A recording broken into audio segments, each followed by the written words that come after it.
ಮಂಗಳೂರಿಂದ ಉಲ್ಲಾಳಕ್ಕೆ ಪಾದಯಾತ್ರೆ ಮಾಡಿದ್ದೇವೆ. ನಮ್ಮ ಪಾದಯಾತ್ರೆಗಳು ಜನರ ಪರವಾಗಿ ಜನರಿಗೋಸ್ಕರ ಮಾಡಿದಂಥ ಪಾದಯಾತ್ರೆಗಳು ಅನ್ನೋದನ್ನ ಇವತ್ತು ಜ್ಞಾಪಕ ಮಾಡಿಕೊಳ್ಳೋದಕ್ಕೆ ಬಯಸ್ತೇನೆ. ಆದರೆ ನೀವು ಮಾಡುವಂಥ ಪಾದಯಾತ್ರೆ ಯಾವುದೋ ಒಂದು ಕ್ಷುಲ್ಲಕ ಕಾರಣ ಇಟ್ಕೊಂಡು ಈ ರಾಜ್ಯದ ಮುಖ್ಯಮಂತ್ರಿಯ ಮೇಲೆ ಆಪಾದನೆ ಮಾಡಿದ್ದಾರೆ. ನಾನು ಅವರಿಗೆ ಪ್ರಶ್ನೆ ಕೇಳ್ತೇನೆ, ನಿಮ್ಮಲ್ಲಿ ಯಾವ ಪುರಾವೆಗಳಿದ್ದಾವೆ? ಯಾವ ದಾಖಲಾತಿಗಳಿದ್ದಾವೆ? ಮಾನ್ಯ ಮುಖ್ಯಮಂತ್ರಿಗಳು ರುಜುವು ಮಾಡಿರ್ತಕ್ಕಂಥ ದಾಖಲಾತಿ ಯಾವುದಾದ್ರೂ ಒಂದು ಇದ್ರೆ ತೋರಿಸಿ ನೋಡೋಣ. ಸರ್ಕಾರದಿಂದ ಅಧಿಕಾರದಲ್ಲಿ ದುರುಪಯೋಗ ಮಾಡಿಕೊಂಡು ಯಾವುದಾದ್ರೂ ಡೈರೆಕ್ಷನ್ ಕೊಟ್ಟಿದ್ರೆ ತೋರಿಸಿ ನೋಡೋಣ. ಯಾರು ನೀವು? ನಿಮ್ಮ ಮೇಲೆ ಆಪಾದನೆಗಳು ಇಲ್ವಾ? ಮುಖ್ಯಮಂತ್ರಿಗಳು ಹೇಳಿದಾಗೆ 25ಕ್ಕೂ ಹೆಚ್ಚು ಹಗರಣಗಳ ಆಪಾದನೆಗಳು ನಿಮ್ಮ ತಲೆ ಮೇಲೆ ಕೂತಿದ್ದಾವೆ. ಅದನ್ನ ಮರೆಯೋದು ಬೇಡ ನೀವು. ಇವತ್ತು ನಾನು ಈ ಜಿಲ್ಲೆಯ ಭಾರತೀಯ ಜನತಾ ಪಾರ್ಟಿಯ ಅಧ್ಯಕ್ಷರು ಅಥವಾ ಅವರ ಮುಖ್ಯಸ್ಥರಿಗೆ ಕೇಳೋದಕ್ಕೆ ಬಯಸ್ತೇನೆ.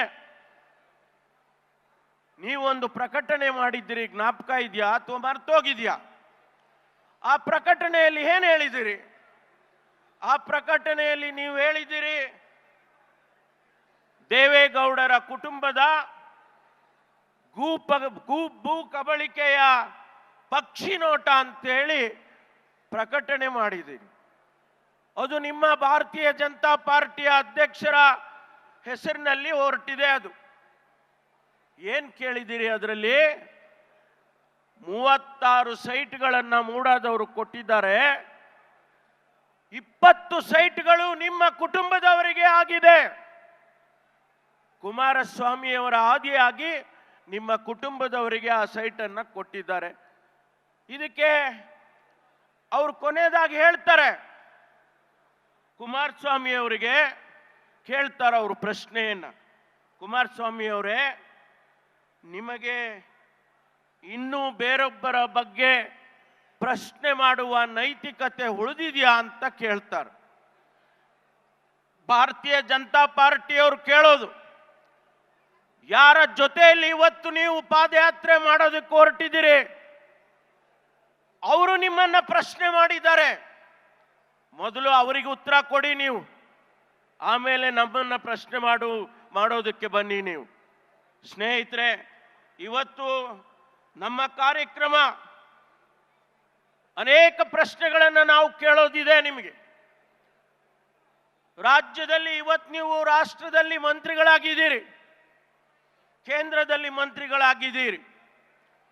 ಇವತ್ತು ನಮಗೆ ಬರಬೇಕಾದಂತ GST ಶೇರ್ ಇರ್ಬೋದು, ಅಥವಾ ನಮಗೆ ಬರಬೇಕಾದಂತ ಅನೇಕ ಕಾರ್ಯಕ್ರಮಗಳಲ್ಲಿ ಅಡಿಯಲ್ಲಿ ಹಣ ಇರ್ಬೋದು, ಅದನ್ನು ಬಿಡುಗಡೆ ಮಾಡಲಿಲ್ಲ. ನಾವು ಕಳೆದ ಬಾರಿ ನಮಗೆ 36,000 ಕೋಟಿ ನಷ್ಟ ಆಗಿದೆ ಅಂತ ಹೇಳಿ ನಿಮ್ಮ ಹತ್ರ 12,000 ಕೋಟಿ ಹಣ ಕೇಳಿದೋ ನಿಮಗೆ, ಆದರೆ ನಮಗೆ ಕೊಡಲಿಲ್ಲ ನೀವು. ಬಹುಶಃ ರಾಷ್ಟ್ರದ ಇತಿಹಾಸದಲ್ಲಿ ಯಾವುದೇ ಒಂದು ರಾಜ್ಯ ಸರ್ಕಾರ ಕೇಂದ್ರ ಸರ್ಕಾರದ ವಿರುದ್ಧ ನಮಗೆ ಗ್ರಾಂಟ್ ಕೊಡಲಿಲ್ಲ ಅಂತೇಳಿ ಕೋರ್ಟಿಗೆ ಹೋದಂಥ ಉದಾಹರಣೆಗಳಿಲ್ಲ. ತಮಿಳುನಾಡಿನವರು ಹೋದ್ರು, ಕೇರಳದವರು ಹೋದ್ರು, ನಾವು ಕೂಡ ಹೋದ್ವಿ. ಅದಕ್ಕೆ ಉತ್ತರವಾಗಿ ನೀವು ಹಣ ಬಿಡುಗಡೆ ಮಾಡಿದ್ದೀರೇ ವಿನಃ ನಾವು ಕೇಳಿದಂಥ ಹಣವನ್ನು ನೀವು ಕೊಡೋದಕ್ಕೆ ಸಾಧ್ಯ ಆಗಲಿಲ್ಲ.